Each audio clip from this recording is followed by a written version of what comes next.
You ask me, what does the Global South think of human rights? What does the Global North think of human rights? They have spat on human rights. They've spat on humanity. Look at something like the EU and the US Critical Minerals Club. They say, okay, we're going to buy things together because obviously when you're buying as a block of 25 countries, you have power. In response, we as the producers, as the Global South produces most of the critical minerals, when we've tried to band together, they're called cartels.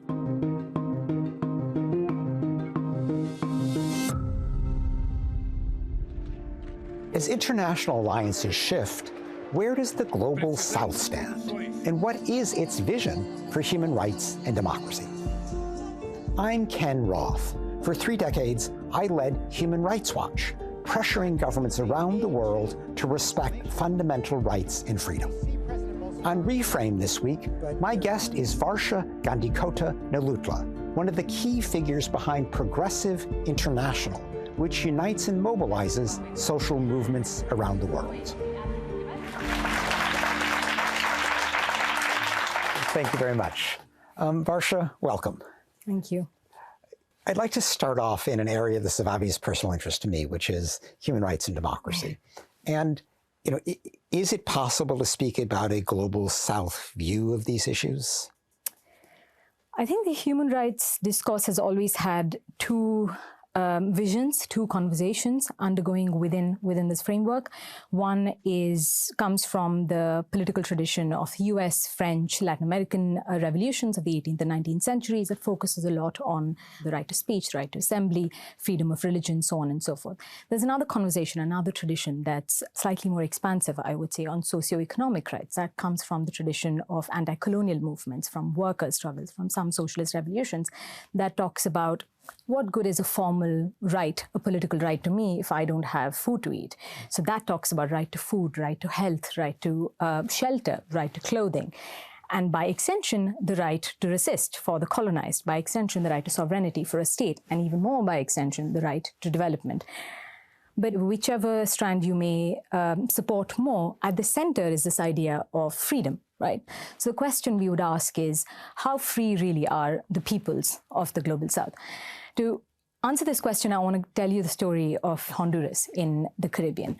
If you go to Honduras today, you'll see a government that's being bankrupt with a $10.8 billion lawsuit by a United States corporation. That's because the billionaires in the United States, Peter Thiel and others, now, of course, friends of Elon Musk and friends of US President Donald Trump, wanted to build a libertarian paradise where they wanted to put Bitcoin as the official tender, have voting be based on the percentage of property that they owned. And all of this was made possible because of an illegitimate government that existed that came in through a military coup that received tacit support from the United States government and issued a special economic zones law. Most recently, what happens is a new socialist movement emerges, a new government is democratically elected on the promise that they're going to get rid of the special economic zones law. And they do. They win power. Xiomara Castro, the first woman president of Honduras, comes to power and through a unanimous vote in the parliament gets rid of the special economic zones law. What happens immediately? Instantly, they're hit with a $10.8 billion lawsuit. The reason I'm telling you this long-winded story is to say this is not unique to Honduras, right? Everywhere that you see when the Global South and peoples of the Global South protest and they try to take their land back, they're immediately punished. In Honduras, it's in the case of this clause in a bilateral investment treaty. In other parts, it's sanctions. In other parts, it's aid and coercion. Yeah, I think that, this story illustrates, in a sense, two different things. On the one hand, it is the injustices of global power imbalances. Mm-hmm. On the other hand, getting back to your freedom point and the different types of freedom, when you have an autocratic government, which is a violation of civil and political rights, it tends to undermine people's economic and social rights too, because this is an unaccountable government that tends to look out for itself and its own interests. And so, I think that that's why the Universal Declaration of Human Rights was adopted with both parts in it. And you're right that governments pick and choose which part is most important to them. Yeah, but this, I think, we can both agree, was a democratic government, right? It's a democratic government with the popular will of the people that was in Honduras, that's elected with the popular will of the people, with its popular representation in a democratic institution, passes a law and is still punished for issuing this. So whether it's a Democrat in power or an autocrat in power, the fundamental fallacy of kind of this objective human rights discourse is assuming that nation states somehow meet each other as equals on the international stage. We all know this is absolutely not true. And that's, I think, fundamentally what we need to understand the moment at which we start making these assessments about good government, bad government, and who's responsible. I'd like to pursue a particular case that you've been very involved in. You're the founder, one of the founders of the Hague Group. Yeah. And maybe you could just start by explaining what the Hague Group is, the injustice you were trying to address. The Hague Group is a coalition of 8 countries that was formed on January 31st, 2025. And it really has a simple mission of upholding international law and curtailing Israel's abuses of international law in Palestine. So it forms nearly a year and a half into the genocide in Gaza, continuing and watching no institution that we've set up be able to stop the genocide.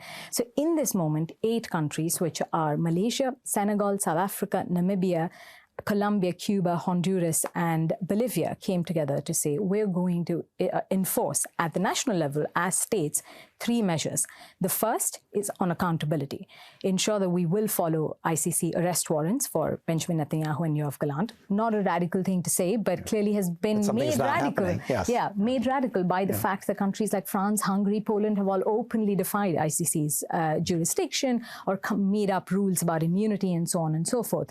The second is no harbor for genocide. So no transfer of any military equipment or jet fuel to Israel where we know it can be used against civilians and the Palestinian people. And third, no arms exports. We shall not use our factories, our courts, or our ports to be used against the Palestinian people in this genocide. Yeah. I mean, this is clearly a very important issue, and it's super frustrating that, the atrocities continue in Gaza despite, frankly, rulings by the International Criminal Court, the International Court of Justice, statements by the UN Human Rights Council, the UN General Assembly. I mean, the international community has kind of done everything that they could, except the U.S. government still arms and funds the Israeli military as it commits these atrocities. So that's an enormous problem. And I think, throw anything at it you can.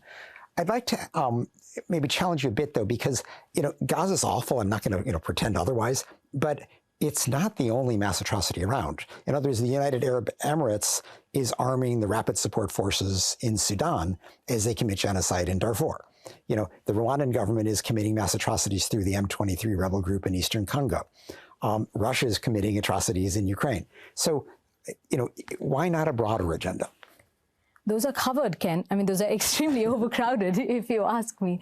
But Gaza happens to be the one case where, despite overwhelming evidence, it is not, I do not say this lightly, that this is the first time in our lifetime that we are seeing a genocide live streamed to our phones and televisions every single day. You ask me, what does the Global South think of human rights? What does the Global North think of human rights? They have spat on human rights. They've spat on humanity. I mean, these many images of Palestinian children being blown to pieces every single day have not happened, at least certainly in my lifetime, of course. And the only comparable catastrophe, one would say, actually goes back to the Holocaust itself, which, of course, is a comparison that many would disagree with and I might get into trouble for. But this is the first time that we are seeing a genocide of this scale. I mean, I'm not going to quarrel with you about the severity of what's happening in Gaza. I've been frustrated that there hasn't been comparable outrage at a number of these other awful situations as well. I wanted to move to this concept of the BRICS, which stands for the original groups that got together: Brazil, Russia, India, China, South Africa, which was supposed to, in a sense, represent an alternative to the existing global order. It's since been expanded, which is watered it down, but brought in even more governments. Yeah. And how do you see the BRICS? I mean, is this a valid representative of the Global South? I mean, the Global South is not a monolith. We have our own bad guys. We have our own good governments. The reification of Global South is something that I would protest.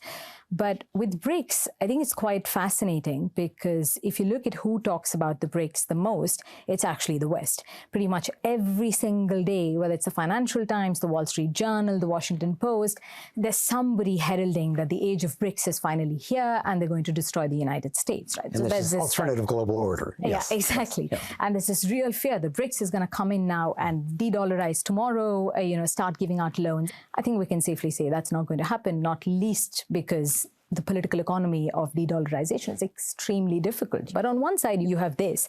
And on the other side, I think in a lot of global south countries, if you look at the media coverage, it spells doom. A lot of the coverage is BRICS was here, we had so much hope, but look, nothing's happened. Alas, we're used to this. It's gone away.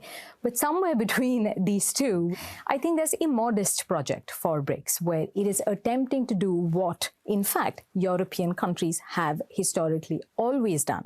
It's saying we as the South can also band together and collectively represent our interests in the global international order. That's not ideologically coded, by the way, and it's never been the BRICS' claim that they're a new socialist bloc or they're a new... Well, they clearly are. They're very diverse. Yeah, exactly. They're very diverse. From Brazil to China, Yeah. But on every lever, look at something like the EU and the US Critical Minerals Club. What is it? They realize they want to do the green transition and they say, okay, we're going to buy things together because obviously when you're buying as a block of 25 countries, you have power. In response, we as the producers, as the Global South produces most of the critical minerals, when we've tried to band together, they're called cartels. When the North tries to band together, they're of course clubs. It's called the European Union. Yeah, it's called the European Union, exactly the same. The euro is a very good example of yet another model of collective action. And BRICS wants to create its own currency too. So at this moment, I'm at least quite enjoying the symbolic threat that BRICS represents. I think it could turn real with the new development bank, which one of its promises is that it will lend loans without conditionalities, which for the Global South is huge. We haven't yet seen that happen, but should it? And as an offer on the table, it is quite revolutionary. But if there are loans without conditionality, is that even good? Because these days, if you look at World Bank conditionality, it tends to be about transparency, about popular participation, which I view as a way to ensure that a development project actually speaks to the needs of the people, and it's a deterrent of corruption. It requires a certain degree of transparency. So, I worry that a BRICS bank, will that just replicate what China's Belt and Road Initiative is and become an invitation to corruption? The IMF, knowingly that Argentina will not be able to pay back the loan, that there was deep corruption within the Macri government, gave out a loan. And this isn't an isolated example. The IMF and the World Bank are notorious. Their history is ripe with examples of trying to put in pro-privatization governments in power by flushing those governments with cash. And in fact, that's not what China has done either. I know China debt diplomacy trap is something that gets thrown around a lot, but the empirical evidence begs to disagree. African countries, for example, which is where China's debt trap really gets a bad rep, still owe 3 times as much money to Western lenders, including Western private lenders and oil traders, than they do to China. There's no comparison between these two. There's clearly a lot we could talk about in this area, but I think we have to turn now to the audience for questions. So you've spoken about transitional solidarities that center around justice, but India, where you and I are from, often claims to lead the Global South. How do you reconcile this in your work when India supports settler colonial projects abroad, or its growing economic ties with the US or Israel? Do you ever find yourself pushing against the narrative that India leads the Global South? Always is the short answer. I certainly am someone that grew up, India gets independence in 1947. 1948 is the year that the Nakba happens in Palestine. 1948 is also the year that South African apartheid regime gets formalized as a legal system. The forced expulsion of some 750,000 Palestinians from their homeland. I grew up with this idea that India could never be free unless our brothers and sisters in Palestine were free and our brothers and sisters in South African apartheid were free. As you rightly pointed out, that's no longer the case. We've slowly given all of that up. But what you point to is quite a dangerous phenomenon where the model of decolonization, right, which targets the right sentiment, which is a sentiment of people in the Global South saying, we've been left behind. we've been left behind after centuries of colonialism and subjugation and loot, and now are being made to run a race with our hands and ankles still shackled, right? But it points to that phenomenon and says, oh, the problem is actually Muslims in India. And it points to this mythical past where there was a pure Hindu land, and that's the project that's been disturbed by these invading Muslims that came in from West Asia, and that's who our target is. So it points to the right symptom and obviously offers a devious and evil response to that, which in the Global South, I think we have seen with authoritarian rulers really weaponize this idea of decolonization to prop up their own regimes. I think you make a very important point, which is that the Global South is not immune to the autocratic dodge, which is essentially, pick your disfavored minority, demonize them to change the subject from the fact that you're actually not serving the people of the country. And this is what Viktor Orban does with immigrants. It's what Donald Trump does with immigrants and trans people. It's what Modi does with Muslims. So this is a phenomenon. And I think almost whenever we hear somebody start attacking a minority, we should say, what are they hiding? Because that's usually the reason they're doing it. But here's the difference, right? Someone that does land reform, Robert Mugabe, we can argue that he became an autocrat later. We can agree, disagree on that. The minute he does land reform, attracts sanctions from the United States, from European Union, from Australia, Modi enjoys the favor of every single Western nation until this day, despite making extremely genocidal statements against Muslims in our own country. India clearly benefits from the West's interest in having somebody stand up to China. And they just forgive Modi's autocratic governance. Let's take another question. So you've spoken about the Hague Group and how it aims to go beyond statements. For example, shutting ports to ships, exporting weapons to Israel. But this possesses a lot of political risks, and especially countries that face a lot of pressure. So my question to you is, how do you keep a coalition like this together? Like, what stops it from falling under the economic and diplomatic retaliation? Great question. Nothing stops it from falling under retaliation because we're already seeing that happen. We saw that happen well before the Hague Group, in fact. South Africa, when it brought its historic Genocide Convention case to the International Court of Justice, immediately after that, there was a bill introduced in the US House of Representatives putting all of US bilateral relations with South Africa on review. But even European countries haven't been exempt from this. Spain, when the Spanish government imposed an arms embargo or announced an arms embargo and said it would not let its ports be used for transfers of military equipment to Israel, it was instantly hit. Again, this time it's the US Trade Office that opens an investigation into trade practices with fines up to 2.3 million per voyage. So of course, there is nothing stopping a country as powerful as the United States from issuing its punishment. The only antidote, I go back, is collective action. Now there's 8 nations, so they're vulnerable. When the 8 is 18 and the 18 is 40 and the 40 is 80, if the United States goes on to punish every single one of these countries, it'll end up isolating itself, not the 80 countries that stand on the right side of history. Yeah. The one positive thing I'll draw from history is that, this is not the first time we've lived through a Trump administration. And the way the human rights movement survived the last Trump administration was by encouraging exactly the kind of banding together, Varsha, that you're talking about. Because, it took a group of Latin American democracies to get the UN Human Rights Council to condemn Venezuela. It took a European coalition to scrutinize the Saudi-led coalition's bombing of Yemeni civilians. It took tiny Iceland, which replaced the United States on the Human Rights Council, to condemn Duterte's summary executions in the Philippines. So it's possible to circumvent the United States to even work, against U.S. obstruction, but it does take these coalitions. Yeah, and we take, exactly like you said, we take our inspiration also from history, from asking how did we defeat the South African apartheid regime. And then too, it was collective action that started in different locations, in fact. It started first with the national liberation movements of the African continent banding together to say, we're not free unless our brothers in apartheid South Africa are free. And then it went to Geneva. And then it became a much larger coalition against apartheid that ends in with a large bloc that's pretty much every single country in the world saying we stand against the South African apartheid regime, moving from an arms embargo to broad trade sanctions, so on and so forth. Yeah. Let's take another question. Hi, my name's Anna Arender. I'm an international policy expert.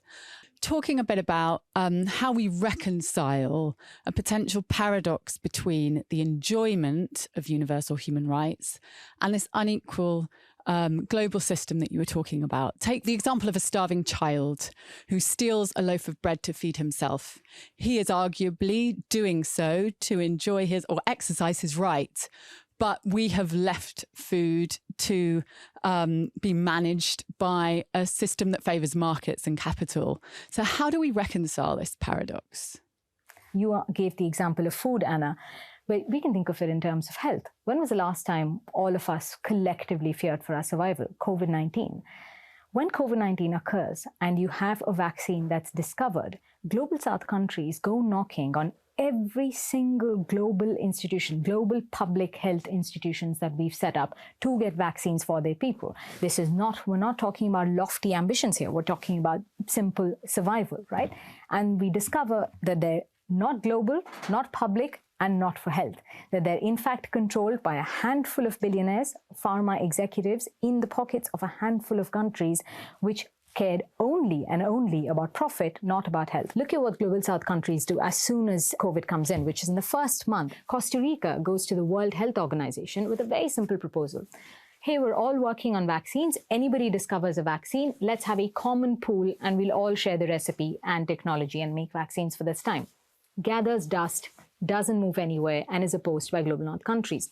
Remember that this is not them stealing. This is not even the stealing loaf of bread example that you've given, Anna. This is us saying, hey, we'll make our own bread. You know, we've got the dough, we've got a stove, we'll just make it. Can you just give us the permission or not slap us on the wrist when we make it or take it away from us if we do end up making it? And global North countries go, no, actually, that's not possible. Yeah. I mean, I think you're getting into sort of interesting angles about sort of, where does human rights enter into some of these issues? And, in the realm of health, I mean, this is a limit of the human rights paradigm because the right to health mainly speaks to a government's duty to its people. It doesn't speak to what different governments owe each other. And there you enter the realm of politics where, as you've described, the protection of intellectual property, of patents, has taken supremacy over quite acute needs for healthcare that were just ignored, particularly during the COVID-19 pandemic. Yeah. I think we have time for one more question. Hi, my name is Hadra. This is a question for both of you, actually. In a time where human rights law is not protecting the Palestinian people or the people on the Gaza Strip, and international order is not protecting the Palestinian people, what options do they have other than, I guess, a turn to arms? Thank you. Okay. I mean, I think it's important to recognize that, war crimes by one side never justify war crimes by the other. So, yes, Hamas was resisting occupation, but that didn't mean it could kill or kidnap civilians. And if it starts ripping up the Geneva Conventions, that just invites Israel to do the same. That's a recipe for disaster. So, the difficulty is that, in a sense, the world has condemned what Israel is doing, as well as what Hamas did. Israel's just ignoring these condemnations because it has the backing so far of Donald Trump, and before that of Joe Biden. A single president has made all the difference to allow Israel to continue. And, I think we have to pressure Trump at this stage to stop this complicity in genocide. We need to, in a sense, play to what Trump wants, which is, recognition, a Nobel Peace Prize for a great Middle East peace. We got to make clear he's not going to get that by promoting ethnic cleansing of Palestinians. He's going to promote it by pushing for a more lawful approach. And, in my view, ultimately, a two-state solution. But Varsha, do you want to add to this? I think I disagree with you on this. I don't think the leverage against Trump is... Does he really care that much about a Nobel Peace Prize? I'm not so sure. But this is really, I think, where, the kind of human rights advocacy is hitting its limit. You can't shame those that are immune to... Trump has everything he could possibly want. He's at the helm of one of the most powerful countries in the world, able to rip up the United States playbook and really have the world play to his tunes. I think we need to look at the material arteries of the genocidal machine. So I'll go back to, just as you used the example of what is it that people can do, what is it that states can do. In every ship that is blocked, every single part of an F-35 that is blocked makes it that much harder for Israel to continue its genocidal operations in Palestine. And that's really where we need to strike, because we've seen that the era of condemnations, changing things on the ground, really seems to be waning. I think, as we stand back and look at the relationship between the global north and the global south, there clearly is a shifting power dynamic underway. The global north is demographically slowing. The global south is flourishing. There's a greater economic growth in the global south. There's a dynamism in many ways that is greater in the global south. And I think that, what Varsha, you've helped us do today is understand how does the global north have to adjust, both as a matter of reality, but also as a matter of fairness and justice, as the two parts of the world seek a more equitable and just coexistence. So thank you very much for joining us. Thank you to all of you in the studio for your insightful questions. And thank you to everybody at home for joining us.